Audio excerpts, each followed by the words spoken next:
part of the life of an academic faculty member is the scholarly life of education and investigation that we all participate in. It's part of what makes us different than just another hospital with just another bunch of pediatricians and surgeons working there.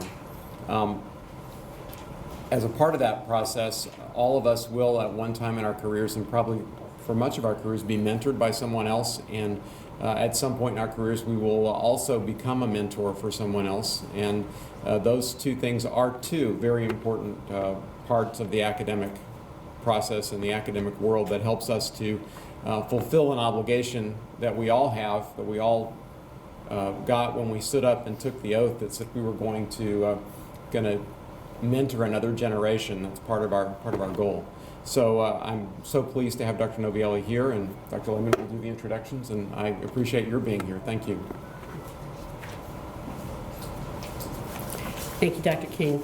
I want to thank all of you for coming today. A few housekeeping items. There's a sign-in sheet out front if you came in the back way, and to get your CME credits, we just need you to sign in. And it's sometimes the thank yous get to the end and you forget to do the thank yous. So I just wanted to thank Jody Sherling for, I think she's outside the room, there she is.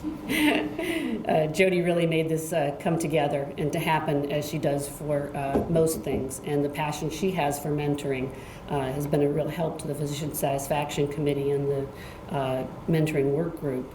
And I also want to thank the mentoring work group for all they've done, and Nemours leadership for really helping us to move this forward. So I have the pleasure of introducing Dr. Karen Novielli, Vice Dean for Faculty Affairs and Professional Development at Jefferson. I'm lucky in that you don't often get the chance to publicly introduce somebody and thank them for what they've done for you. Karen, lives the mentoring and faculty development every day. She has a wealth of resources that can be accessed at Jefferson or on the Jefferson website for faculty development. She has been a mentor over the years to me, in and out of various aspects of my career. Probably now more a sponsor than a mentor, and that's one of the things that if you have questions about, we may be able to dabble in today, as we talk about the maturing of a mentoring relationship. Karen's has helped me by asking me great questions along the way of my career to really get me to think about things that I wanted to do and to make priorities, and help me to explore and take advantage of a lot of opportunities that I might not have otherwise known. And she, as I said, really lives this stuff. In order to get the most out of our morning here together, I would ask you to be in the moment, to be involved with intention, and your participation is going to make this a richer opportunity. And I will turn it over to Karen to get started with some didactic sessions, but we're also going to be doing some skill building to talk about the mentoring relationship and ways for both sides of that mentoring relationship to handle things. So what I want to start by just sort of walking you through what the objectives of our session are, and then we're going to start out by hearing more about your experience with mentoring and what you're hoping to get out of the session today. I'm really pleased to be able to do this session. Mentoring is really a passion of mine. There are a lot of things that I care a lot about, but mentoring is what I think of is so important for all of us, and yet in part a bit nebulous. What is it? How is it done? How do we all engage in it? And we'll give you the best thoughts, if you will, about mentoring, but I think we really want to enrich this session by your experience, your questions, and determining what else you'd like to get out of the session. So we've got, as with any educational session, we've got a couple of formal objectives that we're hoping to accomplish today. We want to define a mentoring relationship, distinguish it from other ways that you can obtain assistance with career advancement.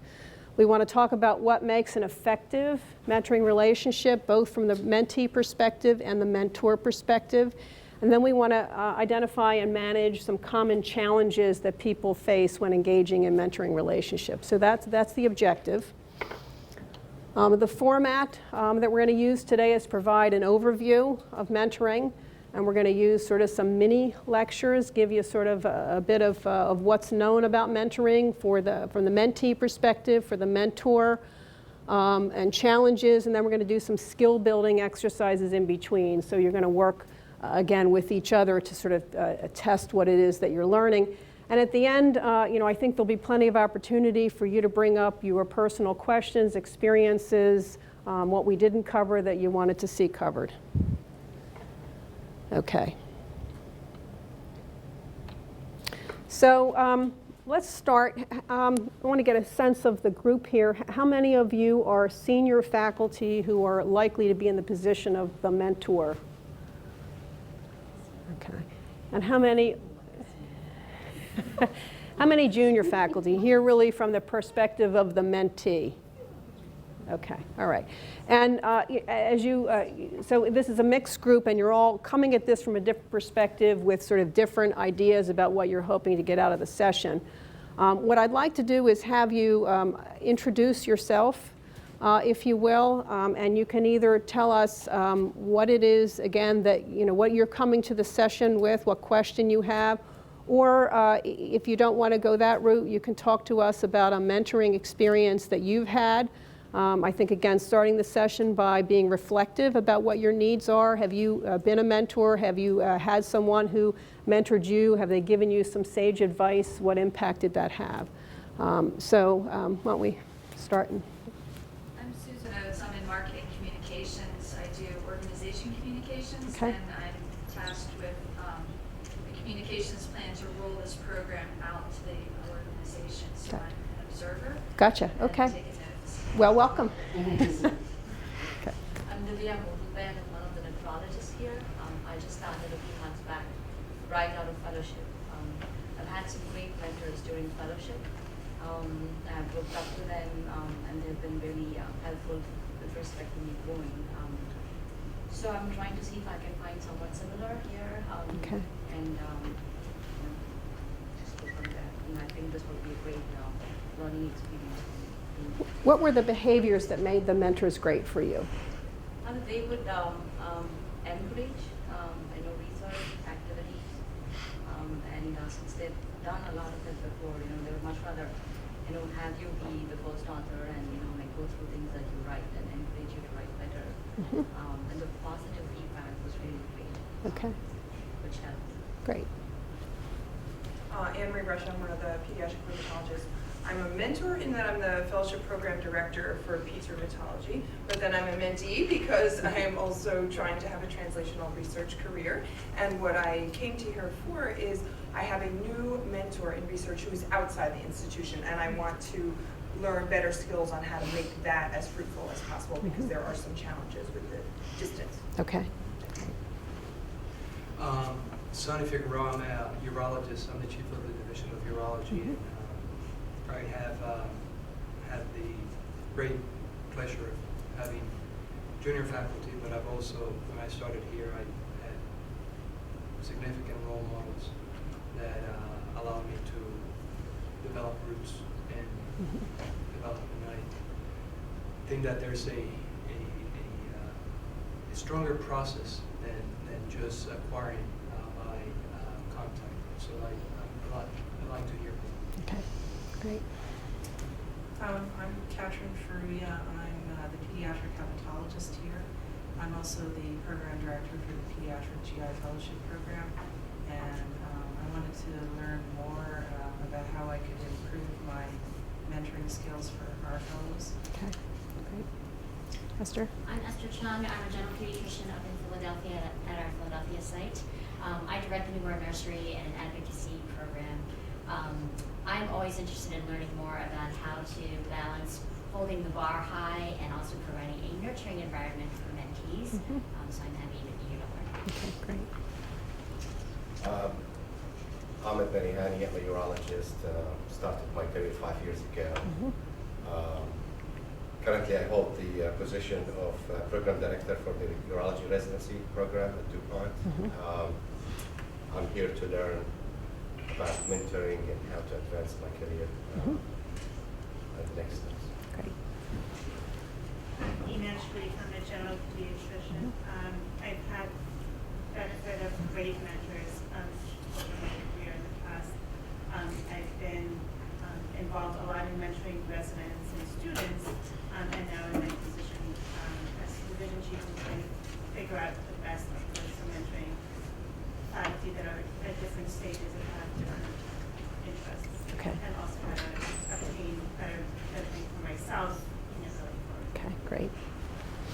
Hi, we're just introducing ourselves and just saying a bit why we're here. Yeah, I'm Catherine Soprano. I'm a diagnostic referral from pediatrics.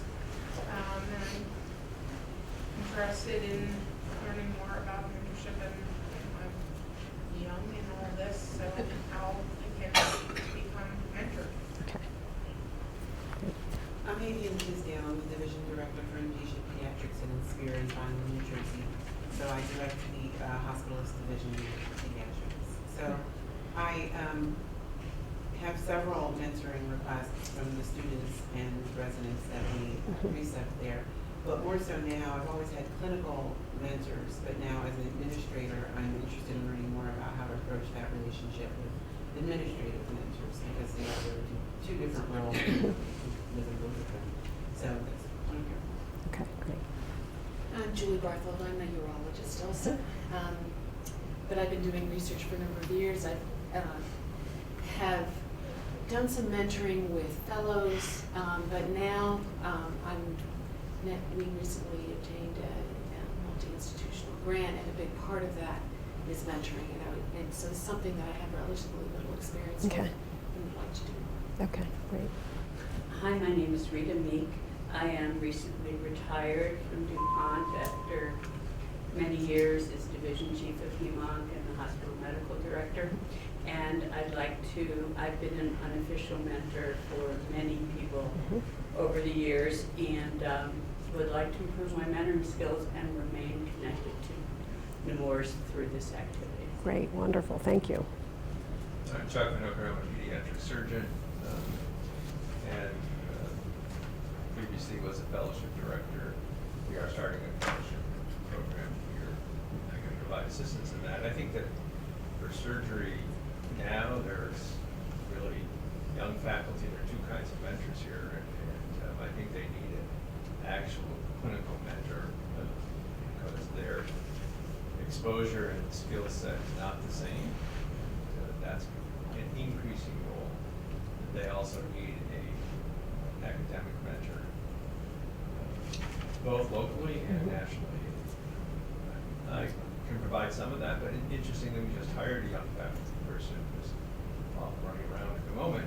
But one of the things that helped to get her here was connecting her with HEMONC, because I thought that it was really important that she could identify some mentor in where she wanted specifically to go with the profession. So I think we have to understand there's every mentee has different needs. We have to identify those early on. Great, thanks.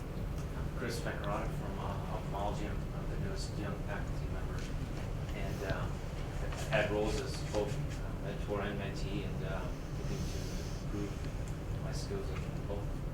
Great. I'm Megan Lyons. I'm a psychologist at behavioral health, and I have had great mentoring here in the years that I've been here, and I'm involved in mentoring our interns and fellows, but taking on similar leadership within our division, so we'll be mentoring more junior faculty. I am still junior faculty. Okay. So getting some skills there. Great.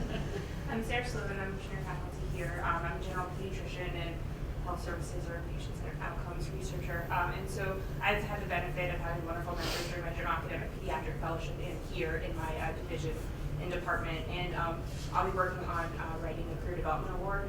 And I think what's the richest part of that is, one of the richest part of that is your mentoring team. And so I'm just looking for skills in how to navigate and maximize the wisdom that will come from that. Great. Jessica Tomaszewski, I'm a junior faculty in our inpatient hospital medicine division, and I'm at an interesting practice where I'm looking to develop more as a mentor and a mentee, as a mentee learning about career development, and I have several research projects going with several residents and learning how to become an even stronger mentor for them while I'm working on career advancement and development for myself. I'm Karen Raven. I have like mentoring angst, I think, because I'm new here, and I still feel like I'm kind of junior, but I'm now the chief of infectious disease, so I feel like I'm in charge, and so I'm just not quite sure where I am. And I kind of had a history of sort of failed mentoring relationships in the past. Right. And so I'm in recovery, I think. So I'm searching still for, like the right fit for a mentor for myself. But because I've kind of progressed in my career, I've also started to mentor more junior people. And I think I do a pretty good job of that, but I feel like I never had a really great mentor role model. And mentor abandonment issues, that's my so I feel like I need to be able to be a good mentor to someone, and I also need to be a good mentee, I think. Can you talk about why the mentoring relationships you had failed? Any sort of insights? Mentor abandonment. My fellowship, I had a really wonderful mentor, and then she left the institution where I was at to become a chairperson someplace else across the country. And so that was like, mentor interruption or whatever. And then I had like a substitute lab mentor, but he was in a different division than I was, so I never quite fit because I was in infectious disease and that person was in pulmonology, so there was this disconnect, and then he left. So then I was kind of left on my own. Okay. I'm JJ Zaritsky. I am too, like Karen, in the awkward shoes of the junior faculty, chief of my division. I have to say that for either good or bad, I'm a poster child for mentoring because I've always had very, very strong mentors. In fact, the only person that was not happy about me moving here was my mentor from UCLA. And I still stay in contact with some of my other mentors from UCLA as part of their journal club. So I am now in a position where I am kind of expected to start to mentor others and feel like I need to improve my skill set. I've been on one end of the equation and now I'm on the other. So that's where I'm at.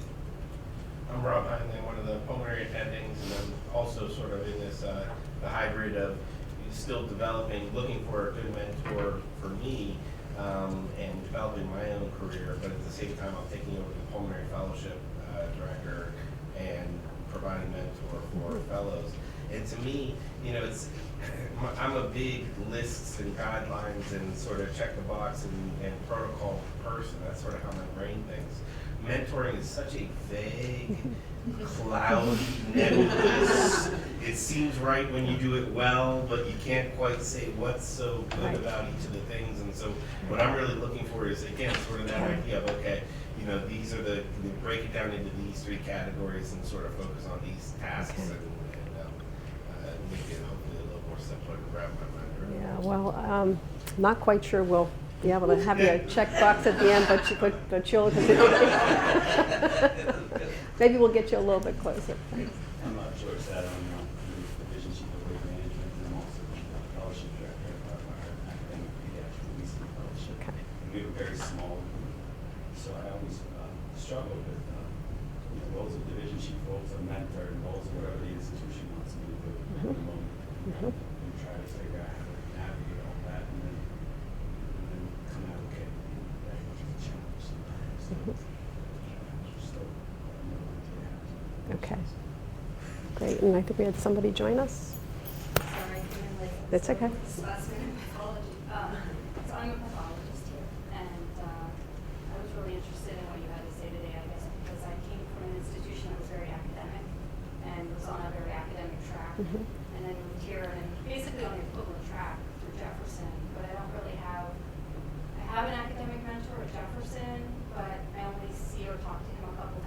I don't really have an ongoing relationship.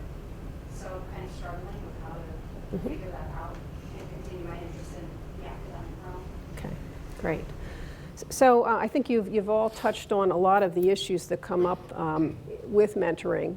It's going to be clear as mud by the end of it. And what I want to emphasize is you all have lots of experience. You've all sort of articulated your experiences, good, bad, other. So we have a lot to learn from each other in the room. And again, my hope is that this will be interactive. And if we're talking about something and you have something to add, please add it for the group. Again, I think the richness is in the room and the experience.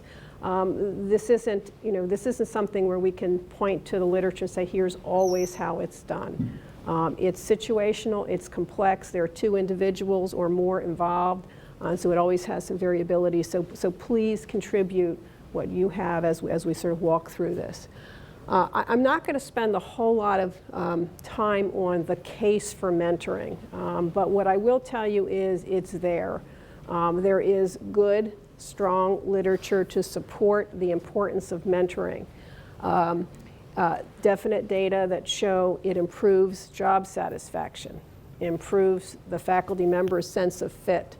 Various studies that look at improved productivity, and satisfaction is also related to productivity. And there's also data that looks at higher retention rates. So why wouldn't an organization promote mentoring? We still, though, have to sort of push so that mentoring happens.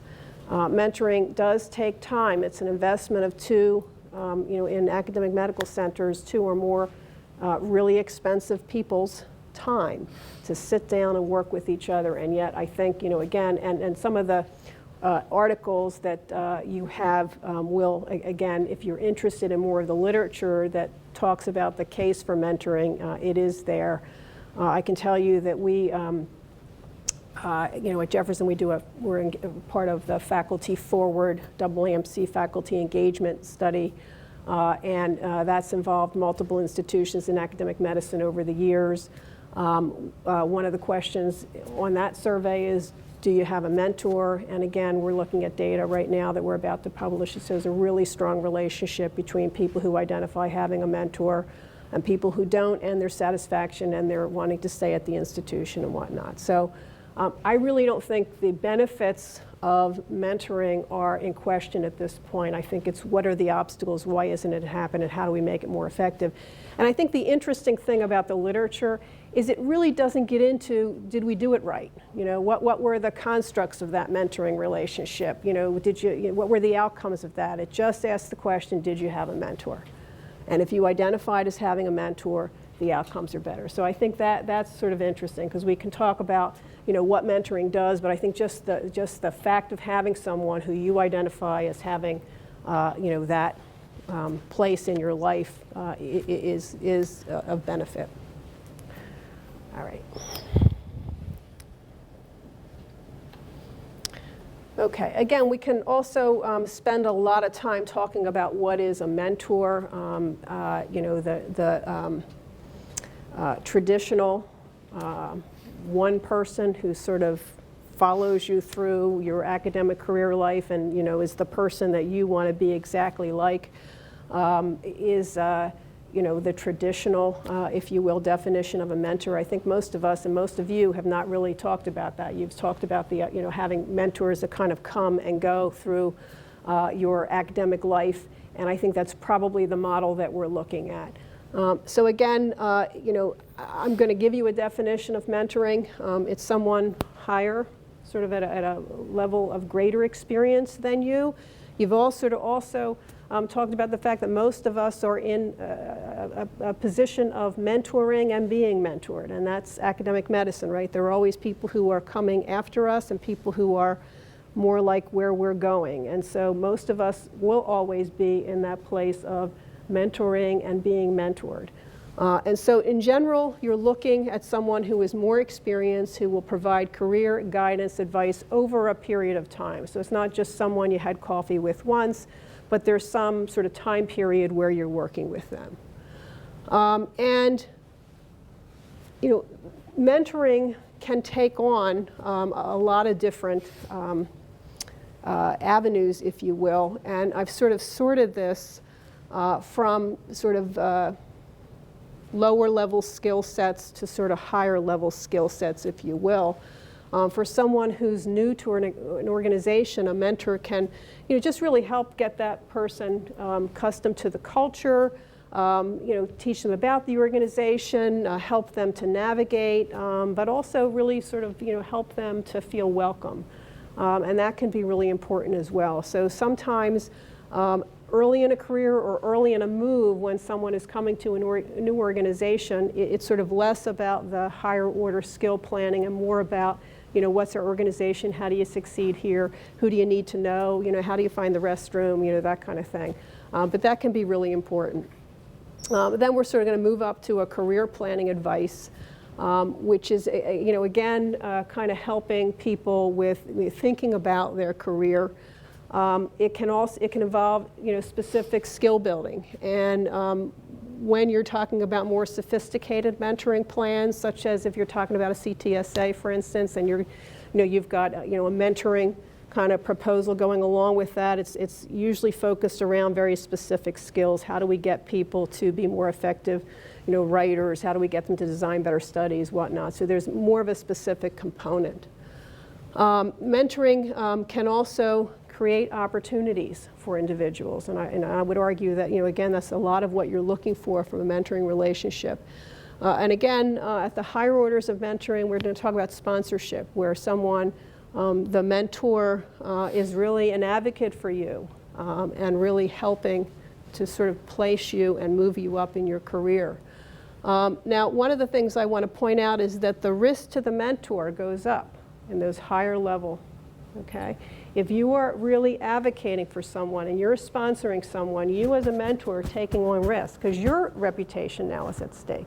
You're saying, give this person an opportunity, they'll come through for you, okay? So, a mentor is going to be careful, and you should be careful when you decide to go to bat for somebody, but that's something the mentee has to understand, that when you're being advocated for, there's a risk to that mentor. You really want to come through for that.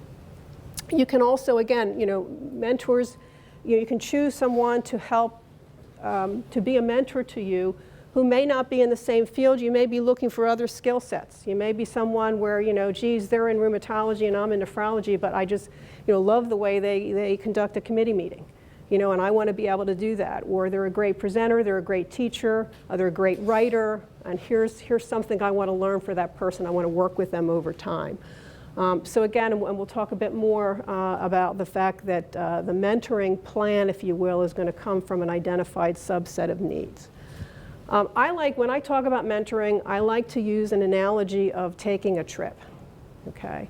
So you all, if you're thinking about planning for a trip, right, it kind of helps to know where you want to go, right? Right. Otherwise, you sort of, get in the car and start driving, right? And most of us in academic medicine kind of, you know that you can come in here and we're going to keep you busy, right? You're going to come, show up at work in an academic medical career, and you are going to, you're going to barely have time to use the restroom. So we're going to keep you really busy. You're going to get on that road and you can drive forever, but you may not get anywhere. And so it really helps to have a destination in mind, okay?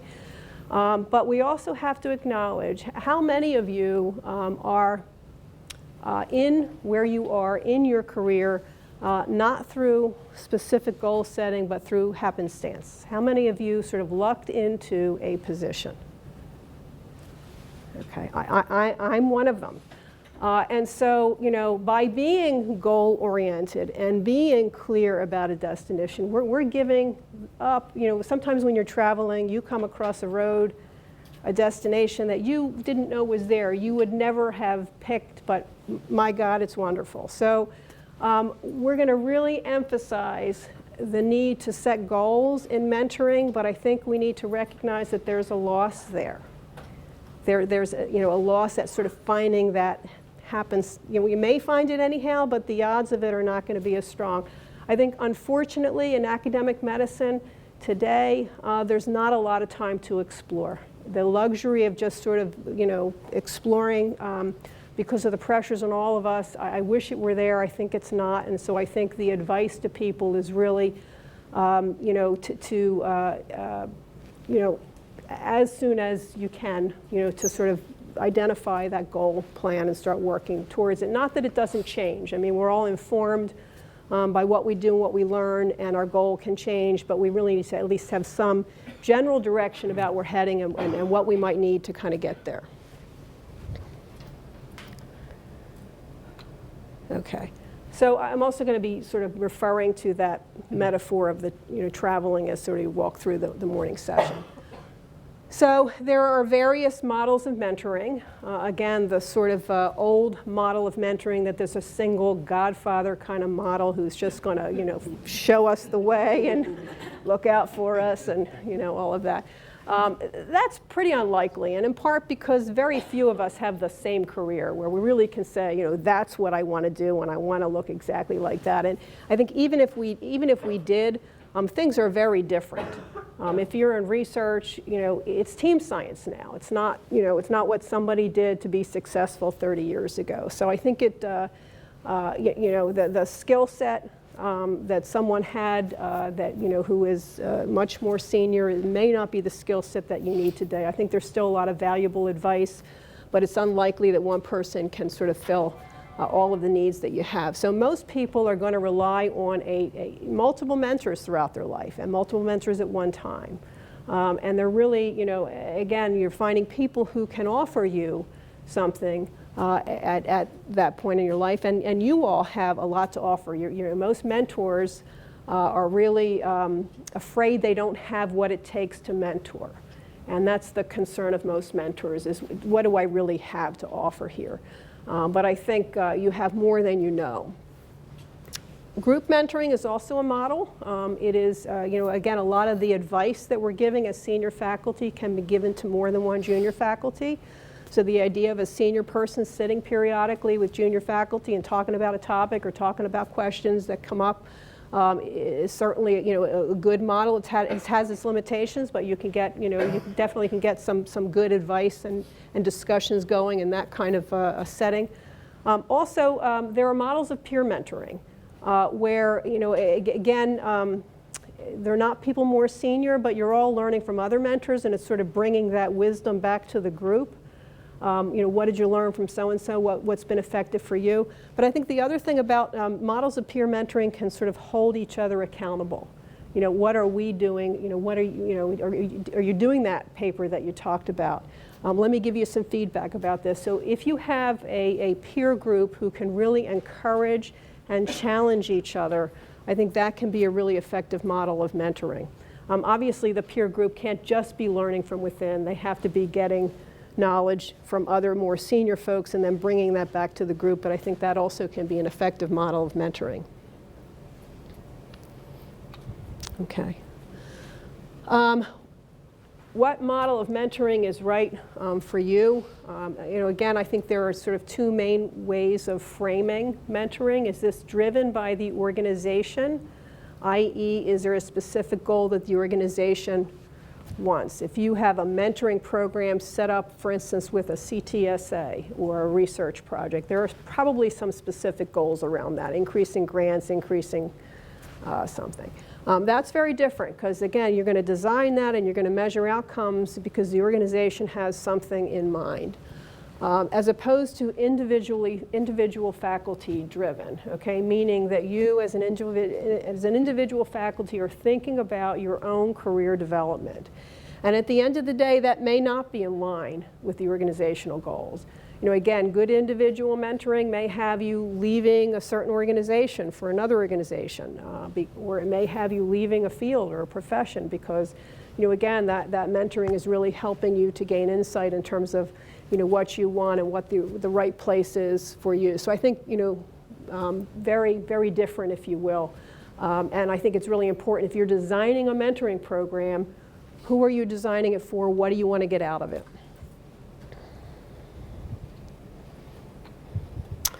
So for today, we're going to assume, and I think this is in line with the mentoring program that Nemours has, is we're going to assume that the organization's goal is to facilitate the individual career development of junior faculty by sort of supporting a mentoring program. And in that model, the mentee assumes responsibility for defining the goals, seeking assistance, and following through. And the organization helps by setting an expectation for mentoring, by providing structure, support, training, if you will. This is the model that we have at Jefferson, really, which is that we ask each department to, support, encourage, provide infrastructure for mentoring. But there may be pockets, again, where there's a research group, where there's a specific outcome that's expected. Okay. All right, so we're going to start now by focusing on some tips for the mentee. Mentoring, if you're a mentee, it's not a passive experience. I think we just want to sit with somebody and they can, you should do X. Great, let me do that. It doesn't work that way. You really have to be in the driver's seat. And that requires a lot of self-reflection, okay? Again, not that your goals, not that your plans are, they can change, they probably should change, but you really need to start thinking about what it is that you want to accomplish. You have, as part of your handout, what's called an individual career development plan. It's a multi-page document. Did everybody get one? No? I'm going to grab some from outside. Okay. If you Google individual career development plans, you'll find lots of them on the website. A lot of the biomedical science training groups have them. The one you see in front of you is what sort of I've coupled together, if you will, from what's out there and what I recommend that help guide our junior faculty. This is sort of new, and I've put it together recently, so it's not been widely used. But this is sort of the self-reflective, self-development tool that I think a junior faculty member needs to start with. It starts with what I'm calling a mission statement, which I think is really important. What is your passion? Why are you here? Why are you in academic medicine? What drives you? What gets you up every day? So if you have a personal mission statement, and I think if you spend some time sort of refining that and really thinking about that, that can help guide some clarity for you. Does anybody have a person? I'm going to take a stab at a personal mission statement.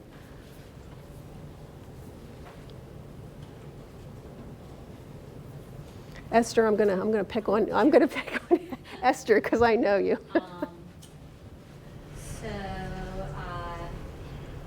In the next 10 years, gain more national recognition in the area of advocacy and violence prevention,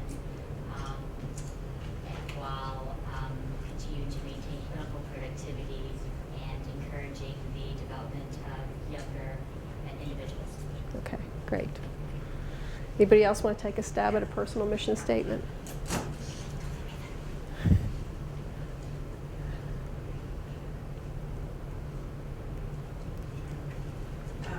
To become a regional strategist for Nemours in the area of both clinical medicine and education in pediatrics, and to build a stronger academic presence in our southern partners.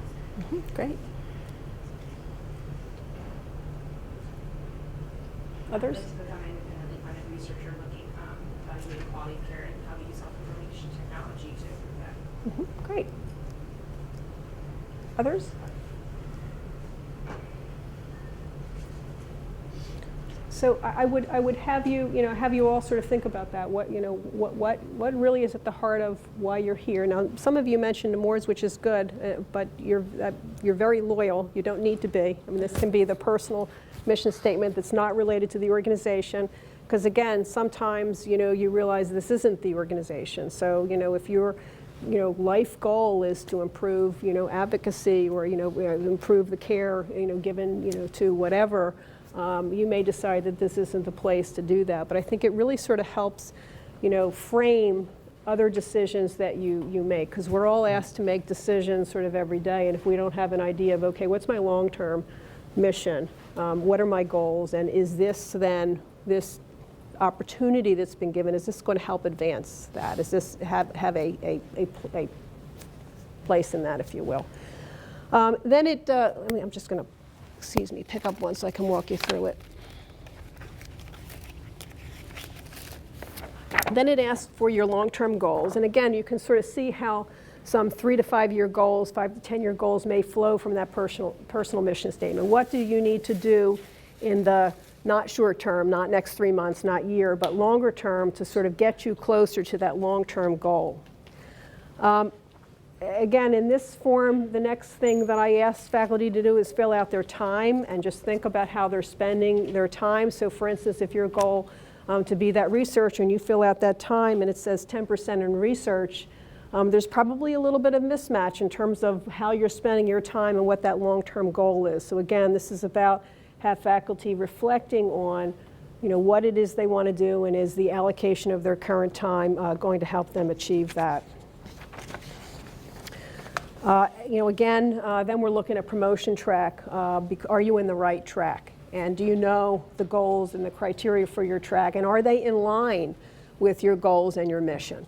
Because they ought to be. I mean, when we developed our promotion tracks at Jefferson, we really wanted them to be maps, if you will, for career development. And we want to make sure that people are in the right track. Okay? And if there are questions about that, I'll be happy to answer that at the end in terms of the promotion tracks.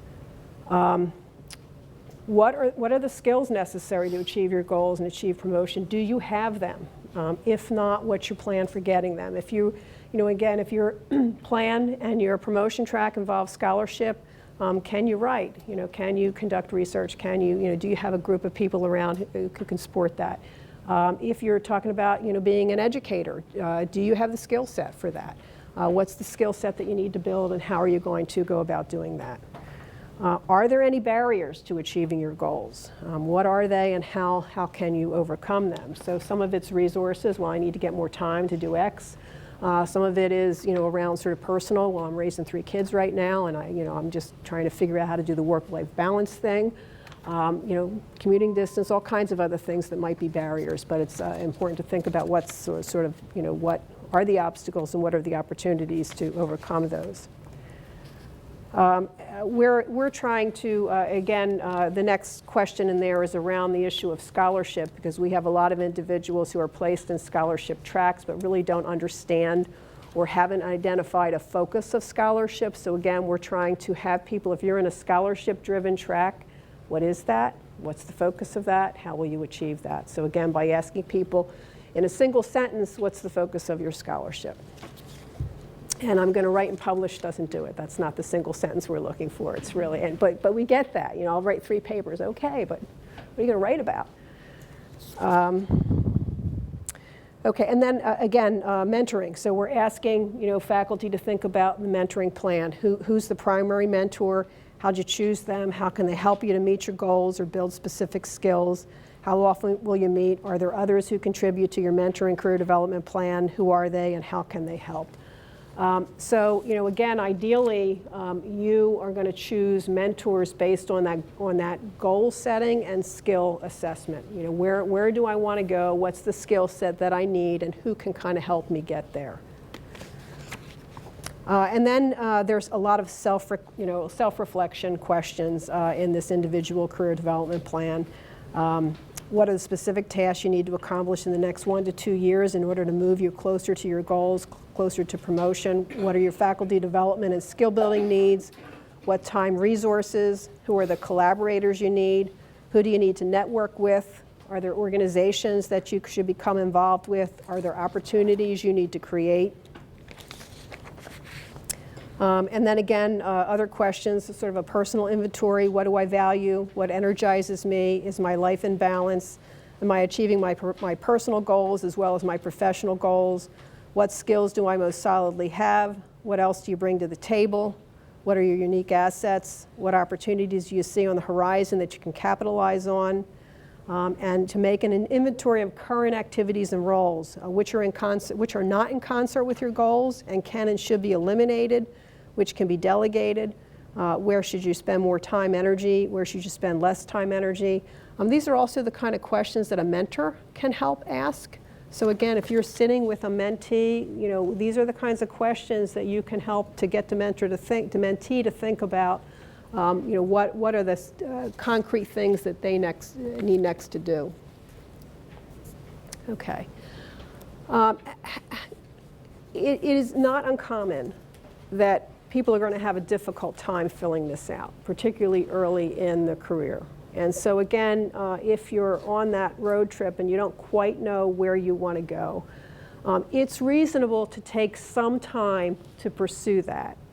But you can't take up too much time. I mean, you can spend a year or two at the beginning of your academic career really sort of, and I think, again, being very deliberate about seeking out people to find out what they do and to try to get a sense of what's the right fit for you and where you want to go. But I think, again, that's a goal. That's clear, that's sort of deliberate in terms of how you're going to how you're going to spend your time and who then you're going to seek out to talk with to try to get more clarity with that. But again, I think particularly when it comes to academic career advancement and promotion, sooner or later, there is going to have to be that goal setting and that movement towards that. Again, not that it doesn't change. For all of us, something comes up and we head in a different direction, but most of the time we're a little bit further along that path. Okay. So again, you are going to choose mentors based on this self-assessment. In the early on, again, they may be focused on helping you with overall career planning.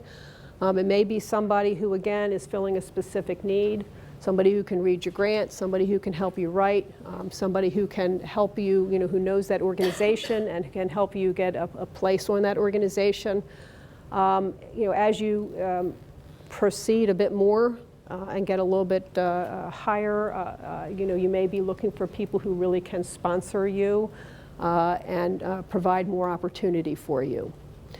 Again, work-life balance and time management are sort of the ubiquitous things, if you will, that we all kind of need and are looking for models of people who may be like us or may help us in those areas. Also, just to mention, time management is a common issue for folks. There are two resources that I'm going to recommend. We've had Susan Johnson. She's a OB, academic OB who was out at Iowa, who's done a lot of writing and presenting around time management. We've had her to Jefferson multiple times to do a session on that. Everybody knows about the faculty development website that we have at Jefferson. So if we've now started to archive some of our programs. There is a program that she did on basically time management to get writing done that is available on that archived website. She also, we've had her to do a general time management, and she has done one for the AAMC for their diversity group, and it's publicly available as a webinar. So if you Google Susan Johnson time management, you should find the AAMC webinar.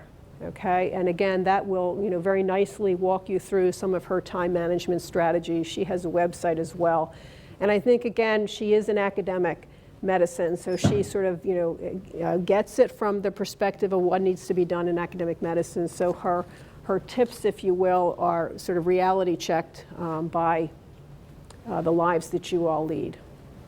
Yeah. For everybody, if you go to the faculty, if you go to the intranet, the Nemours intranet. You go all the way down to the bottom left. It says physician. You pick your role. You click on physician, and what comes up is the faculty development page for physicians. And there's a direct link to the faculty development page for Jefferson. So it's 2 clicks. Okay. It used to be 7. Got it down to 2. Can I just say one thing about this? I know that it's important for the mentee to choose a mentor based on your needs, but also since most of us are going to be in the position of a mentor, I find this particularly important as well because I get a lot of, I don't know if anyone else does, empty requests to be a mentor. You know, can you just tell me how to do well in my rotations? Can you give me tips about how to do this or that? But it's not really a relationship that they intend to keep. So I usually just start by asking them, if I'm asked in person, what is it you've observed me doing well that you think will be a benefit to you? And then we can grow that conversation from there. Because if they can't answer that question or there's no conversation beyond that, then it's unlikely that we're going to have a meaningful relationship. Because I'm not egotistical enough to think I can mentor 100 people.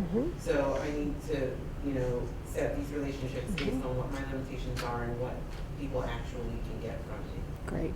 That's great. What do you, so what do you think I have to offer? What? Yeah, that's perfect. It helps really focus that conversation for both of you, and it helps the mentor, the mentee, really to, think about what it is that they want from that. That's perfect. Thank you. Okay. All right. So again, if you're now, some organizations will provide a mentor to you. I think that's less desirable, but sometimes you have to do that just to formalize a mentoring program. I think you can start there. It's a starting point. It may not work out, but at least it then sort of gives you a skill set then to move on to other individuals. I think if you can choose people who you believe may be appropriate mentors, that typically has a better chance of working out. But again, it may be that you were assigned to somebody who ends up being a terrific mentor that you never would have chosen in the first place. So, I don't have the statistics, but my hunch is that assigned mentors are probably less likely to work out. But, again, sometimes to get mentoring programs going, you kind of have to do that. So planning for the first meeting. I think exchanging CVs is really important. I think if you are the mentor, it'll give you some first insights about where the individual may be in their career, where the gaps may be, and where some of the advice may need to be. I think there's also a lot for you in terms of how the CV is presented, how the individual is presenting themselves. So there's often a lot of feedback related to that CV. If you're the mentee, there is so much richness in your mentor's CV. Well, how did you get that opportunity? How did you get on this, how did you get asked to review for that journal? How did you get to be part of this committee? How did you get asked to speak at this engagement? So I think, getting in the habit of looking at more senior people's CVs can be really, really helpful and can help you to think about some questions that you may not have had before. I think it's the first meeting is a bit of a get-to-know-you meeting where you want to share your background, your values, and your needs. If there's a common set of values, the mentoring, we'll talk about this, mentoring relationships are more likely to be successful. I think, getting to your point, agreeing on the objectives of the relationship is really helpful early on. What is it that we both want to get out of this? Ground rules are important. This helps to eliminate issues with communication as the relationship develops. So some ground rules might be around confidentiality. Typically mentoring relationships are going to be confidential. So if the mentor discloses something to you that may be a vulnerable time for them or whatnot, maybe they're sharing an example of how they failed at something to help you to understand something, that's something you want to keep confidential, okay, in terms of, preserving that. Adhering to time, not being late, closing on time. What if there's an urgent issue? Can I reach you? How do you like to be reached? What if you have to cancel? The ground rule sort of helps, just preserve the relationship end of things so that, people don't get annoyed about, how things are progressing. Again, for the mentee, it's always good to say thank you, and I appreciate, your meeting with me, and, again, as I understand it, this is what we're going to focus on, and this is what I'm going to do prior to our next meeting, which I will schedule, for us in the next 3 months or so. So, and one of the articles really that you have is around the idea of the mentee managing up. Okay, you really are, as the mentee, you're in the driver's seat, it's your career. You have to take responsibility for this relationship. And most of the time what the mentor is getting out of this is what we all get from altruism. I mean, it's really the idea that we can give back and we can help. And so, you're really the person who needs to take responsibility for this as the mentee. Okay. Again, tips for future meetings for the mentee. You should be in charge of the agenda. Okay, what is it that, what question do you have? Where are you going next? What is it that you want to accomplish at the next meeting? Again, that can be informed and driven by the conversation you had with your mentor at the last meeting, but you really should be setting the agenda for that. As a mentee, you need to be willing to listen and let go of your defenses, if you will. Sometimes, from what I see, is the mentoring relationships don't work out because the mentee really doesn't want to listen to what the mentor has to say. And so I think it's really important to come in and actively listen. Be willing to ask those questions. How did you? What do you think about? What do you think about this? But you need to be ready for the feedback. You want to ask for feedback. What did you think about the paper I wrote? I'd like you, as my mentor, I'd like you, would you be willing to evaluate my grand rounds? I'd like a critical perspective about how I did with that. Could you give me feedback? Okay. Really important that you want to follow through on assigned task. If you need to do something, again, the mentor, if the mentor is assigning you a task, it's for a good reason. Make sure you follow through with that. If you think the time frame is unrealistic, negotiate that when you first talk about it. But if you've agreed to do something, you need to follow through with that. And you want to check in. How's this going for us? How's this relationship going? Is it meeting your expectations? How do you think we're doing? What could I be doing better? Do you think I'm getting as much out of, am I meeting your expectations? So checking in, I think, is always, and I think, if you can do that, it'll eliminate just things getting more and more awkward. Sometimes, if mentoring relationships are not working well, they kind of tend to peter out because people aren't willing to sort of, discuss how things are going and check in and sort of be honest with each other. So I think, again, as a mentor, you can do that. You can check in with your mentor. Okay, so at this point, yeah. One of the things we're reflecting on fellowship of having the scholarship oversight committee, having the benefit of multiple different mentors, was sometimes challenges when different people told, recommended or advised different things. And so how do you, and reflecting on that experience, are there any tips for sort of navigating those types of challenges? Yeah, I think it is hard to have multiple mentors doing the same thing for you. I mean, if you have 3 people doing career planning for you, and each one of you is getting different advice, that puts you in an awkward position, and you're going to have to, you're going to have to make a choice, and that's going to make 2 people unhappy that you didn't sort of. So I think. My advice would be not to have, and again, when you're choosing mentors, they really should be around a specific skill set and that person is helping you. I think if you're getting, if it's a public thing and you're getting, if it's a group setting and you're getting different advice, then you can bring it out in that group. We're getting different advice. Let's work it through there. At the end of the day, it's public. It becomes less awkward for you, and you're going to have to make the decision that feels right for you.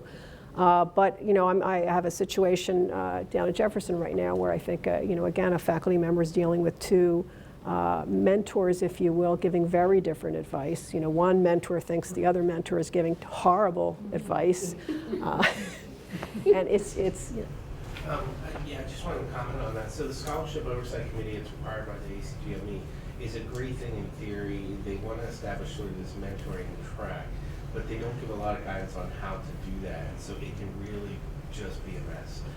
Particularly because you pull in somebody by requirement, you have to have somebody out of your division. So that's somebody with an entirely different, potentially career path and everything else. So it's there to provide guidance, particularly academic guidance. But again, I don't think it's suited. At one point I tried to shape ours more towards more of a mentor, and it doesn't fit well at all with that. And so I view this as two separate things. A mentor is a much more specific individual person that has a track similar to what you want. Again, it doesn't have to be, if your track is different than somebody else, you may use one person for one set of skills and a different person for a different set, and they won't necessarily compete the way something like a scholarship oversight committee would. It's almost like getting a paper back from 3 reviewers, and you're getting very different comments, and you really just have to say, okay, you know, there's validity in this comment. This one I don't agree with, and you're sort of at the end of the day being sort of referee for that. So what we have is, for the first scenario, there is a mentor and a mentee, so we just need to break up into dyads or whatever. And you can role play this if you want. You don't have to. I mean, you can read it and look at the challenges and just talk about how you would do the challenges. Want to give about 10 minutes for that? Yeah, I would encourage you to role play. I know it's you know, getting out of your comfort zone a little bit, but take on the role of the mentor, the mentee, and you can decide. You know, try to be with someone who is though more junior than you. So one of you is more experienced than the other. Decide if you want to. You know, if you're the mentee, be the mentor for a change. You know, decide if you want to take the hat that's sort of more similar to where you are, or the other, you know, side. I think you'll gain either way. And think about the scenario, role play, and then maybe get some feedback.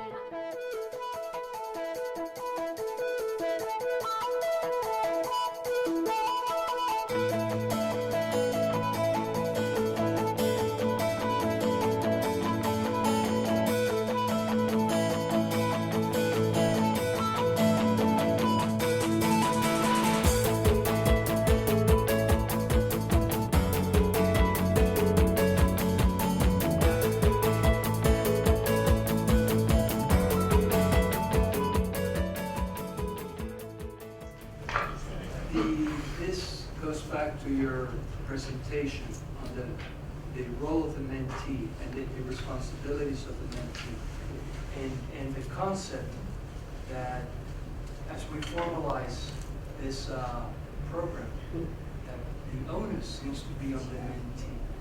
And I think that culturally, organization for people, that's the follower telling the leader what you want to do, and that's a huge step. Huge. It would have been for me. For me, it would have been impossible when I was young. And that's a struggle. And I don't know how, you know, as an organization, if you establish that that's what you want, and you tell everybody up front, and you keep passing the ball, maybe you get some, but I think that's a huge job. Yeah, I would say that that's part of the mentor's job, is to give the person the permission to do that, because, you know, we're of similar ages, and I agree with you. You know, when I started out, you know, it would be more of a paternalistic relationship where they would be telling you what you wanted to do. So as times have changed, I think that, you know, we, if someone seems hesitant to take on that role, it's your job as a mentor to give permission for the person to be in the driver's seat and encourage them. And that might be part of the mentoring process, is to help people have the self-esteem and the belief in themselves that they can do that. So, but I agree with you that is a big challenge. Other comments on that or other topics, Karen? Yeah, I would also say that I think the mentor's job is to, in a way, be a reality check for that. So, you know, if somebody, you know, walks in first day as an instructor and says, "I want to be department chair," that may be the long-term goal, and But, you know, so you're probably, and they may be, you know, department chair someday, but your sort of job is to walk them through that. You know, tell me more about that. How do you plan on getting there? Well, you know, I'm just going to come and see patients every day. I'm never going to, you know. So there may be some lessons to that, but I think, you know, so the mentor, you know, you should be in a role of challenging the mentee, of asking questions, of providing a bit of a reality check, a bit of some advice and guidance about if this is what they want to do, what they need to get there. So I'm sort of not implying that you're, you know, it's passive, but I think it's not you saying you need to do this, you should do this. It's sort of what do you want to do? Is that realistic? Do you have the skill set? How are you going to get there? How can I as mentor help facilitate that? And some folks are going to be off. You know, their sense of what they want to do is not going to be in line with what they're able to do, and that, you know, that may be a bit of a difficult conversation for you to have, is to help them get in a place that is more realistic with the skill set that they have.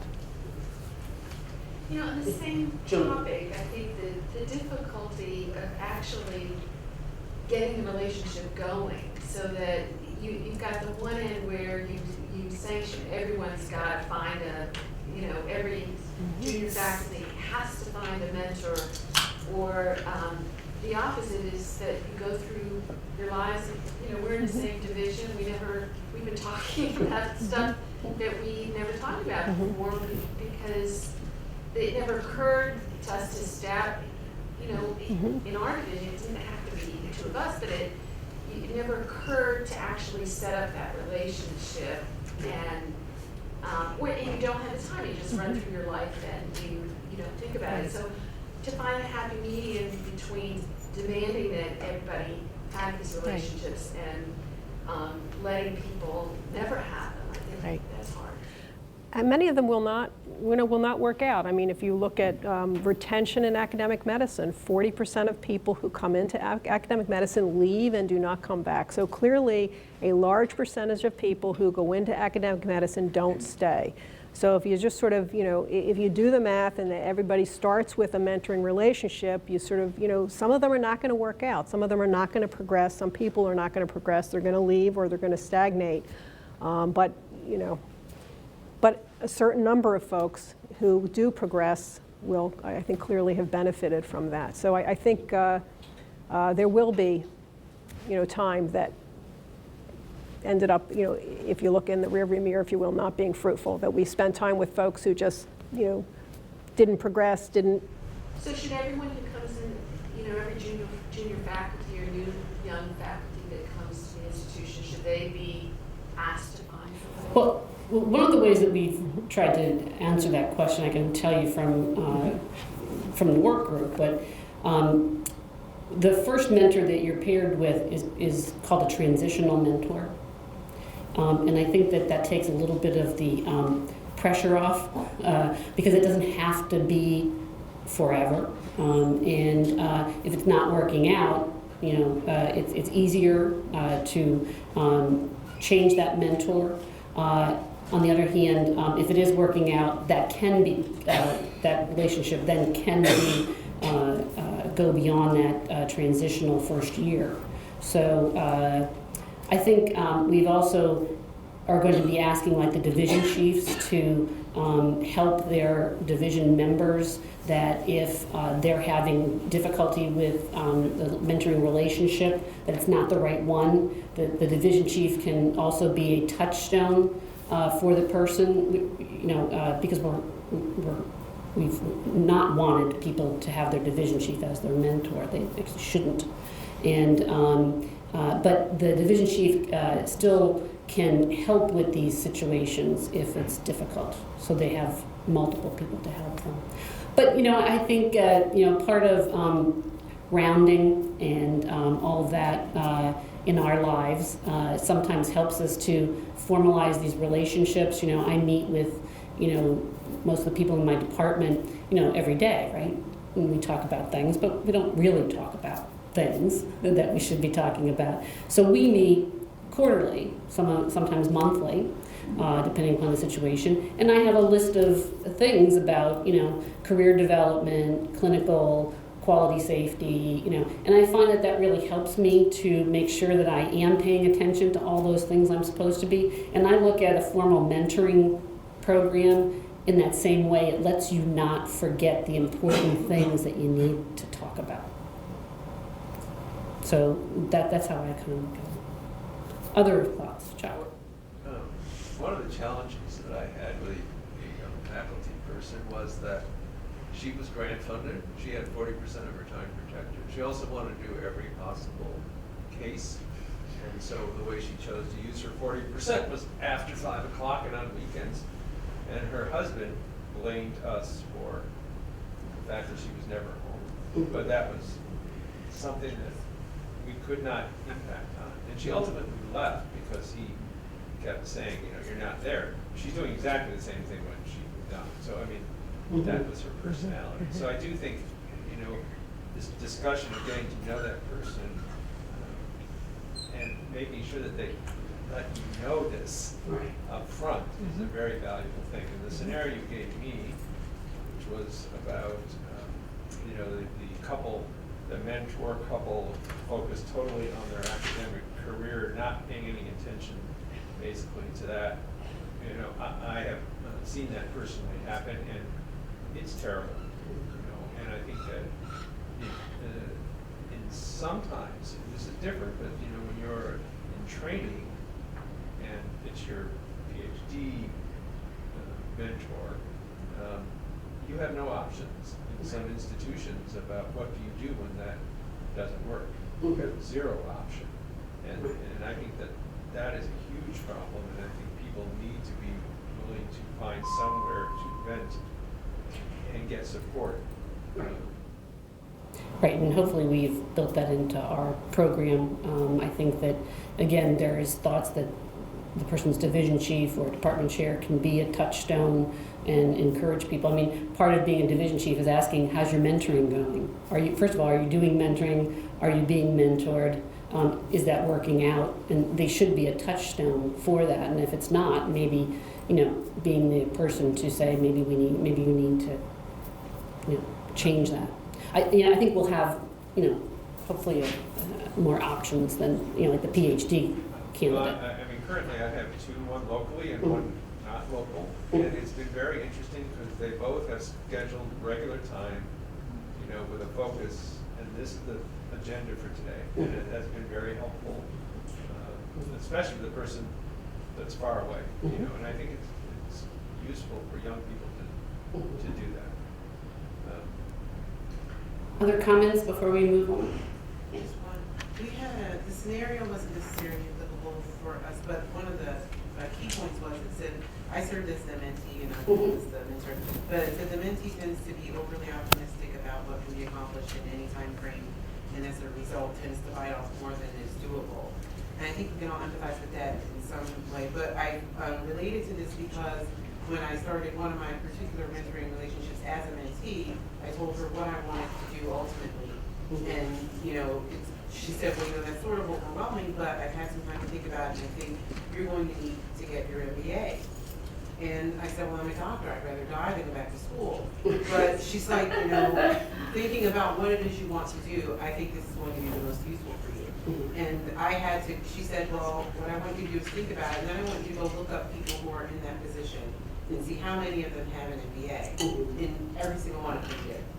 Every single one of them. So I think the important point is that your mentor will not always provide information that is comfortable for you to receive or that you would believe is applicable.